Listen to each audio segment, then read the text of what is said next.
Many universities are blessed with a rich football heritage, producing national champion teams, college All-Americans, and players making it into the NFL.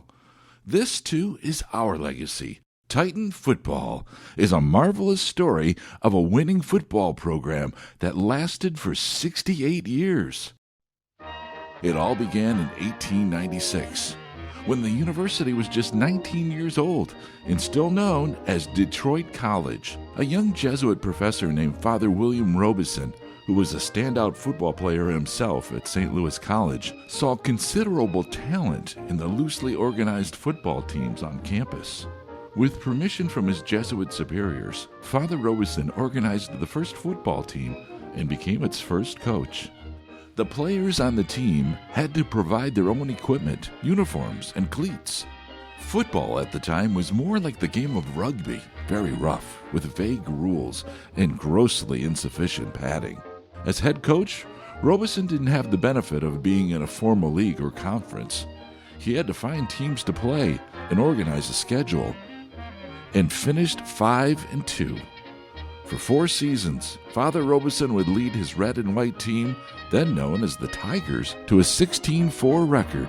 At the turn of the century, the team saw 4 different coaches: John C. Mackey, Edward Ryan, Al Debo, and George A. Kelly. It was during this period that the team began to face off against more recognizable teams like Michigan Agricultural College, later known as Michigan State, Adrian College, and the University of Michigan. Winning their first game in 1905 and scheduled to play 5 other teams, then President Reverend Louis Kellinger refused to allow the football team to play. He declared that, as it is played today, it is altogether too rough, and that the game was also too expensive. In response, the coach quit, and the team was shut down for the rest of the season. In the summer of 1906, however, the students persisted in lobbying to bring back football to the college. Former alumnus George A. Kelly was named coach, and during this decade of ups and downs, compiled a record of 27, 22, and 3. In 1911, Detroit College changed its official name to the University of Detroit. In 1919, the mascot was changed from the Tigers to the Titans. While the 20s roared on and Father John P. McNichols was in the midst of building a new campus and football stadium at 6 Mile in Livernois. Thank you for having me here, John. I really appreciate the opportunity for allowing me to recreate the glory years of the University of Detroit in the 1920s when their football team was a national champion. They were coached by Gus DeRay, and Gus DeRay, a lot of people still remember, he played at Notre Dame with Knute Rockne, and they say he invented the forward pass. And they defeated the great Army team as a result of the Gus DeRay and Knute Rockne's invention of the forward pass. Gus DeRay went from Notre Dame and ended up at the University of Detroit, was the coach in the 1920s, and was the coach of their national championship team. Longest tenured coach in the history of the University of Detroit, 18 years. So he was a storied coach that was coached in many, many years and had some great players. Their star running back was Lloyd Brazil, who later became the AD, the athletic director at the University of Detroit, and was also a baseball coach. DeRay amassed an amazing 113, 48, and 7 record, coached numerous talented college All-Americans, many of whom went on to play successful careers in the NFL, and is the only football coach who had an undefeated national championship team. Due to the outbreak of World War II, DeRay left the Titans to coach the Detroit Lions, since football and all campus sports were suspended. In fact, no collegiate football was played in 1943 or in 1944. When football resumed in 1945, athletic director Lloyd Brazil hired Chuck Bear. Bear carried on the winning ways of DeRay, amassing a record of 35 wins, 21 losses, and just 1 tie in just 6 consecutive winning seasons. During his tenure, the Titans broke tradition and joined the Missouri Valley Conference. Everything appeared rosy for the university and the football program at that time. Enrollment on campus was skyrocketing, attendance at football games was healthy, And the athletic director, Lloyd Brazil, and president of the university, Father Celestin J. Steiner, were not only former U of D football players, they were ardent supporters of the sport, but trouble was around the corner. In late December of 1950, Baer resigned abruptly, citing personal reasons. Many were surprised by the event, but athletic programs had become the subject of rumors of mismanagement.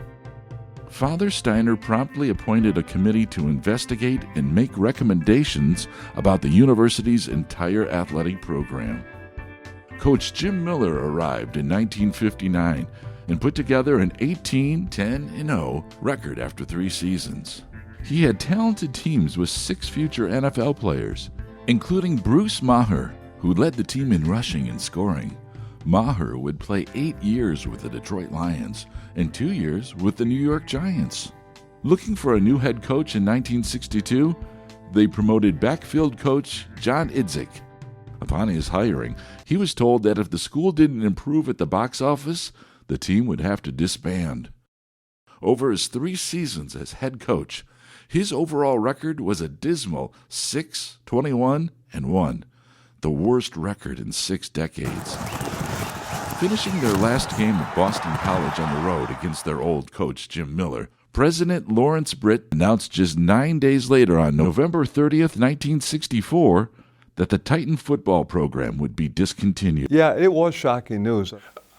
I got a call from a friend of mine whose father was a very active alumni, and he told me they were dropping football. I'm not sure Father Britt was real high on athletics, and it was a budget constraint, I'm sure. Father Britt cited financial problems as the chief reason and was quoted as saying, despite concerted efforts to make the football program self-sustaining, it has continued to be a deficit operation. This year's deficit is reported to be in excess of $65,000. Everyone was shocked to hear the news, including football players, coaches, students, and alumni. The students would stage a protest that night and the following night. We walked from Reno across campus to Lansing Riley Hall, and there was everybody. There were hundreds of guys, the whole dorm population. And I mean the whole dorm population. The dorms were absolutely vacant. I would imagine that was about 600. Somebody said, let's get a goalpost. And the whole crowd turns from Lansing Riley, the mob, turns from Lansing Riley to where the stadium was, which is now this big parking lot now with the soccer field at one end. So somebody said the practice field, the goalposts on the practice field are wooden goalposts. They were the old-fashioned letter H things. And so the whole group went back outside the fence over to the practice field and pretty quickly pulled down snapped off a wooden goalpost. And so we have the goalpost from the practice field, which is over toward where the quads is now. And we're coming down DeRay Drive, the main driveway, toward McNichols. And now the goalpost is outside Lansing Riley, where it was just the guys before. And somebody decides it's time to take the goalpost down McNichols. We're carrying this thing down McNichols. And when we approached the intersection, somehow we got into the intersection, I don't remember, but somebody yelled John C. Lodge. But we're walking down, and I'm in the group. I was not, I don't know if I had my hand on the goalpost or not. Goalpost's a pretty big thing, and so a lot of people can be around it and touching it. The police car started driving right into the middle of the group, and I remember seeing the bubble, and as they drove into the group, some people were letting go of the thing, and the crossbar was coming down. Now, I may have been having a hard time with calculus, but I could see that if we kept letting it go down, and the bubble would run into the crossbar and break. And I suspected that if we broke that cop car, we would have some angry cops on us. And so I remember saying, don't let it down.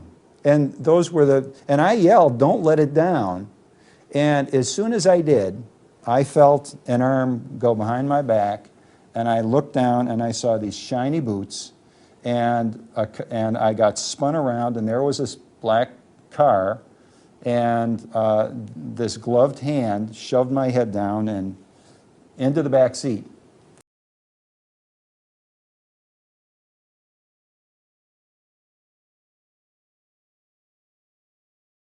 With Father Steiner's departure in 1960 and Brazil's untimely and sudden death in April of 1964, there didn't appear to be anyone willing and able to lobby for or protect the football tradition at the university.